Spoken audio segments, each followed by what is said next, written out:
Polres Serang, Banten berhasil mengungkap pelaku pembuangan bayi di area persawahan Kecamatan Pontang. Mirisnya pemirsa, mereka tak lain merupakan ibu dan nenek kandung korban. Pasangan ibu dan anaknya yang masih belia ini ditangkap polisi sepekan setelah penemuan bayi dalam keadaan hidup yang menggegerkan warga desa Sombeng Pontang, Kabupaten Serang. R, sang nenek, sampai hati turut bantu membuang cucunya yang baru dilahirkan tersebut lantaran malu karena bayi laki-laki itu lahir dari hubungan di luar nikah. Kehamilan putrinya pun ditutupi dari warga selama 9 bulan belakangan. Bayi tak bersalah itu dibuang di area persawahan sesaat setelah dilahirkan. Tak ada aksi kejahatan yang benar-benar mulus. Persekongkolan jahat itu terbongkar lantaran warga curiga kala ibu sang bayi membeli pembalut untuk masa niwas pasca melahirkan. Padahal statusnya masih gadis.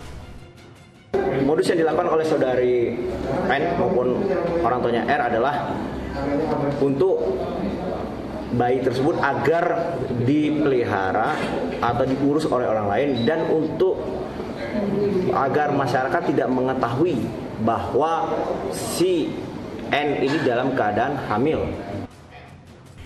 Selain mengamankan ibu dan nenek korban, polisi juga memburu ayah biologis dari sang bayi.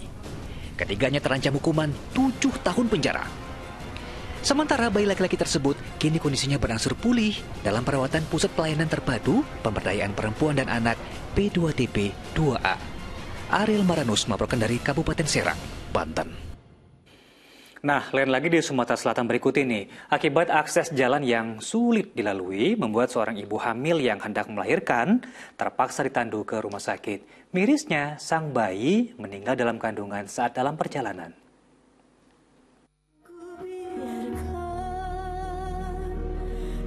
Bisa dibayangkan betapa sulitnya perjuangan ingin melahirkan anak rumah sakit dengan kondisi jalan di Desa Bumi Makmur, Sumatera Selatan yang sedemikian rusak. Sampai-sampai 6 orang pria dewasa harus menggotongnya dengan tandu sebab mobil pickup yang sebelumnya membawa sang ibu tak lagi bisa melintas. Kian menyayat hati, setibanya di puskesmas kondisi wanita 40 tahun itu ternyata kritis hingga harus dirujuk ke rumah sakit ibu dan anak yang ada di Kota Lubuk Linggau.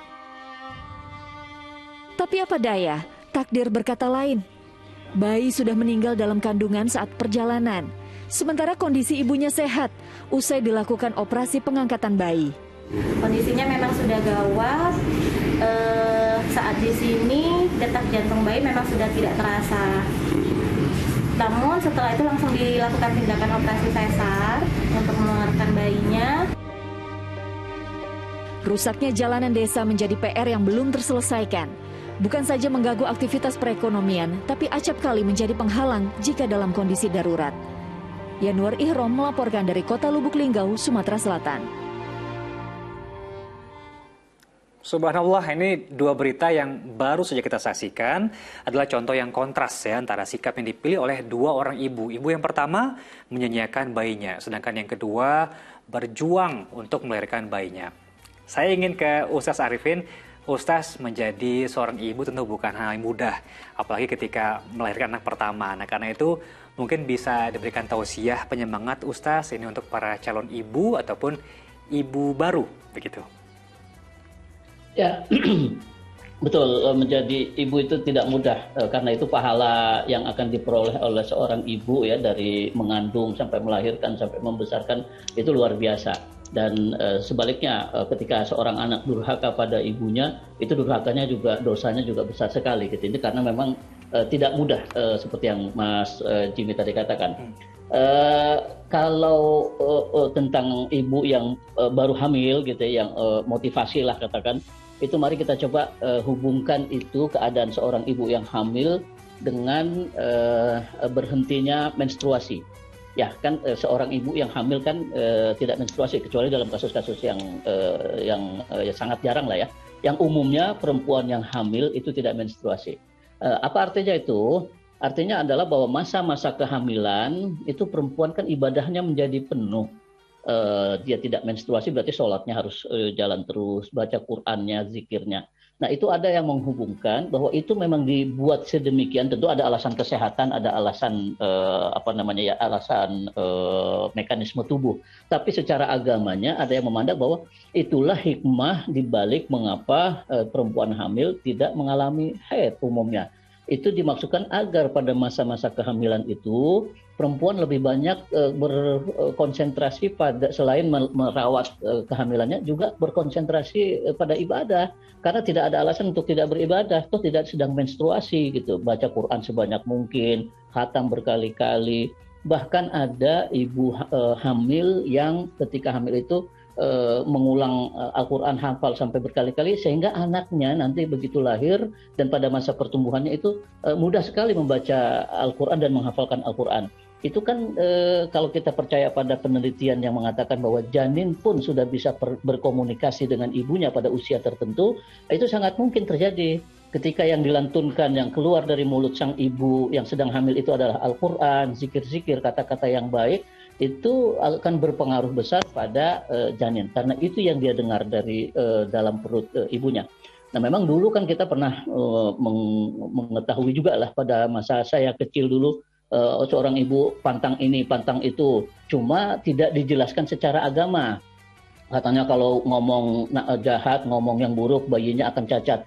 Sebetulnya pesan agamanya benar gitu, karena pada masa itu, masa kehamilan, itu masa yang sangat baik ya untuk membentuk kepribadian janin yang sedang dikandung gitu. Nah, karena itu ibu-ibu yang masa-masa awal mengandung, lupakan dulu lah tahan emosi. Jangan sampai keluar dari mulutnya itu kata-kata yang tidak baik, jangan sampai berpikiran yang juga negatif, terus saja perbanyak ibadah, perbanyak berbuat baik kepada orang sekitar, berpikir positif, karena semua itu akan berpengaruh kepada anak yang dikandung di dalam perutnya itu.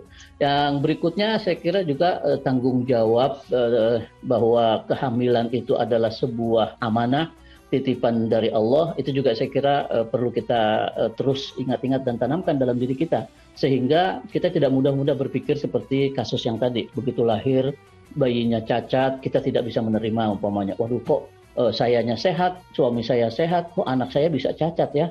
Ya kalau memang kehendak Allah, takdir Allah begitu, kita mau tidak mau harus menerima. Jadi jangan pernah berpikir bahwa saya sehat, suami sehat, anak pasti sehat. Logikanya mungkin begitu, tapi ketika Allah memang ingin menguji kita dengan keadaan yang di luar yang kita harapkan, kita harus terima, jangan kemudian melempar, membuang, atau memperlakukan bayi itu secara tidak normal. Saya kira itu Mas Jimmy, yang paling pokok adalah memperbanyak ibadah kepada Allah, agar apa yang didengar dan dirasakan oleh bayi itu bernuansa rohani lah, kira-kira begitu bahasa sederhananya. Betul, Ustaz. Nah, kalau dalam kasus ini Banten tadi kan bayi dibuang karena alasan hamil di luar nikah. Padahal itu juga bukan golongan anak haram begitu Ustaz ya. Bayinya tetap suci, betul. Yang haram adalah perbuatan tercelanya begitu Ustaz ya. Ya, betul sekali. Dan saya ingin catatan juga nih untuk yang ini ya, untuk kasus-kasus mungkin ada saudara-saudara kita yang mungkin mengalami seperti itu. Saya kira mari kita berbesar hati, malu di dunia itu masih jauh lebih baik daripada nanti kita malu di akhirat. Kalau malu di dunia, kita masih bisa bertobat dan Allah akan mengampuni kita gitu kalau kita bertobat dengan sungguh-sungguh. Tapi kalau kita malu di akhirat, dipermalukan di padang mahsyar nanti, udah nggak bisa lagi tobat, Nah, kita pilih mana gitu.